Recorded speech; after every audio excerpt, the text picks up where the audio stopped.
আসসালামু আলাইকুম ওয়া রাহমাতুল্লাহি ওয়া বারাকাতুহু। ওয়ালাইকুম সালাম ওয়া রাহমাতুল্লাহি ওয়া বারাকাতুহু। আলহামদুলিল্লাহ, আমরা এখন মসজিদে নববীতে অবস্থান করছি। তো আজকে যে বিষয়টা আলোচনা করব, আমরা সকলেই রহমত, বরকত, মাগফিরাত এর মাস রমজান মাসকে পার করে এসেছি আলহামদুলিল্লাহ। জি, আল্লাহ তাআলা আমাদের রমজানের সকল ইবাদতকে কবুল করে নিন। আল্লাহুম্মা আমিন। আল্লাহুম্মা আমিন। তো এখন আমরা বর্তমানে শাওয়াল মাসে উপনীত হয়েছি। শাওয়াল মাসে কিছু ইবাদত রয়েছে, জি, তার মধ্যে অন্যতম ইবাদত ৬টি রোজা। তো জি, এই শাওয়াল মাসে আর কি কি ইবাদত এবং এই ৬টি রোজা সম্পর্কে কোরআন হাদিসে কি বলা আছে এ সম্পর্কে কিছু বলেন। জি শেখ, সম্মানিত শেখ, আপনাকে অনেক অনেক ধন্যবাদ। জাযাকুমুল্লাহ খায়ের, বারাকাল্লাহু ফিকুম। আমরা দর্শকদেরকে বলবো এবং শ্রোতাদেরকে বলবো, আমরা আজকে যেখানে বসে আছি এটা হচ্ছে মসজিদে নববীর আঙ্গিনায়, যেখানে স্বয়ং রাসূল সাল্লাল্লাহু আলাইহি ওয়াসাল্লাম ছিলেন, তার পদচারণ ছিলেন এবং তার কবরটা মসজিদে নববীতেই। তো আজকে আমরা যে বিষয় নিয়ে কথা বলবো তা হলো রমজান মাস, একটা গুরুত্বপূর্ণ মাসের পরেই হচ্ছে শাওয়াল মাস। আমরা জানি যে শাওয়াল মাসের ৬টি সিয়াম রয়েছে। রাসূল সাল্লাল্লাহু আলাইহি ওয়াসাল্লাম বলেছেন, মান সামা রমাদানা সুম্মা আতবাহু সিত সুম্মা আতবাহু সিত্তান মিন শাওয়াল কানা কাসিয়ামিদ দাহার।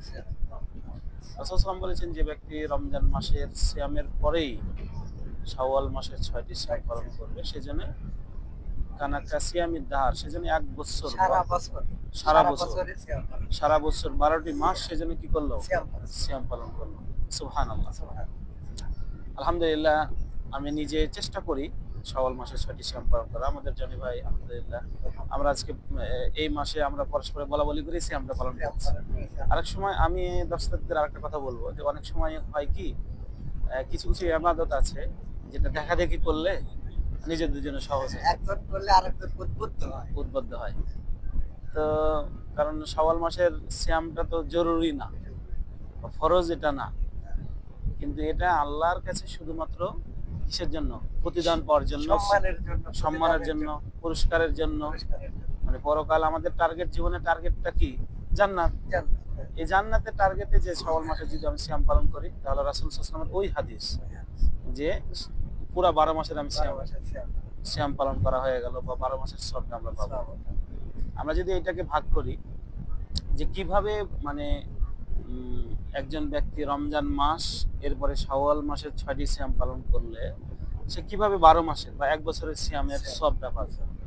তো এটা হচ্ছে ওই আয়াতের আলোকে বা ওই হাদিসের আলোকে বা ওই মাফহুমের আলোকে, যে আল্লাহ তাআলা বলেছেন যে কোনো ব্যক্তি যদি আহ, একটি নেকি অর্জন করে, ওটাকে আল্লাহ তাআলা ১০ গুণে বৃদ্ধি করে। সুবহানাল্লাহ। রমজান মাস হলে ৭০০ গুণ হ্যাঁ, বেশি হবে আরো। বেশি হবে। তো রমজান মাসে ৩০টি সিয়াম এবং শাওয়াল মাসে হচ্ছে ৬টি সিয়াম। ৬টি সিয়াম, এই মোট হচ্ছে ৩৬ টা। ৩৬টি সিয়াম। আচ্ছা, তা আপনি ৩৬ কে যদি ১০ দিয়ে গুণ দেন, তাহলে আপনার প্রায় ১২ মাস আসছে, মানে ৩৬০ দিন আসছে। ৬০ দিন, হ্যাঁ, ৩৬০ দিন। ৬০ দিন। আর তা ৫ দিন তো রোজা আর ৫ রাখা। দিন দিন তো হচ্ছে আপনার ঈদ। ঈদ, হ্যাঁ। ওই দিনগুলোতে সিয়াম রাখা নিষিদ্ধ।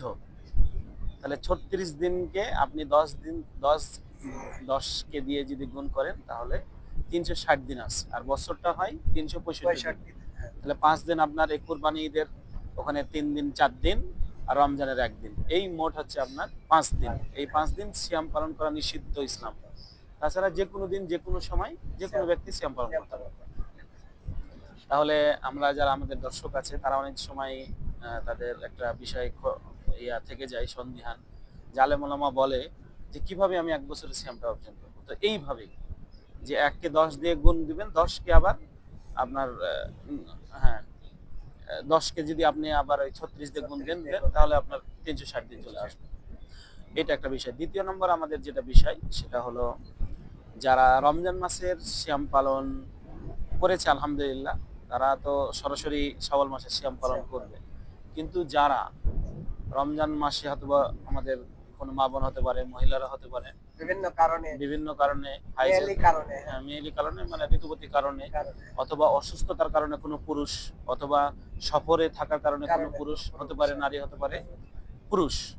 আর নারীদের ক্ষেত্রে তো আমাদের যে যে বিষয় যে ঋতুগতির কারণে তাদের তো তাদের এবার বিভিন্ন সমস্যা থাকে, থাকে। রোজা রাখতে পারে না। কিন্তু নারী পুরুষের জন্য যেটা উভয়ের জন্যই যেটা বিধান সেটা হলো যে রমজান মাসে কেউ যদি অসুস্থ হয় এবং সফরে থাকে তাহলে আল্লাহ তার জন্য ছাড় দিয়েছে। ছাড় দিয়েছে। আপনি এটা নিঃসন্দেহে নিবেন, গ্রহণ করবেন। ফামান কানা মিনকুম মারিদান আও আলা সাফারিন, ফাইদ্দাতুম মিন আইয়ামিন উখরা। হ্যাঁ, পরবর্তীতে সে সেটা এই যে কোনো ব্যক্তি যদি রমজান মাসে অসুস্থ অথবা সফরে থাকে তাহলে অন্য মাসে সে গণনা করে। তো আসলে আমরা বিভিন্ন আলেম ওলামার ফতোয়া অনুযায়ী বা যেটা বিশুদ্ধ এবং সঠিক সেটা হলো রমজান মাসে যদি কাজা সিয়াম আপনার থেকে যায় তাহলে শাওয়াল মাসে জরুরি হচ্ছে আগে কাজাটা পূরণ করা, কাজাটা পূরণ করা। কারণ এটা জরুরি, একটা ফরজ কাজা। ফরজ কাজ, হ্যাঁ।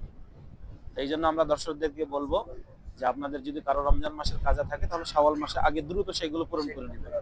পূরণ করার পরে আপনি শাওয়াল মাসে 6টি সিয়াম পালন করবেন। আল্লাহ তাআলা আমাদের তৌফিক দান করুন। আমিন। আসসালামু আলাইকুম ওয়া রাহমাতুল্লাহি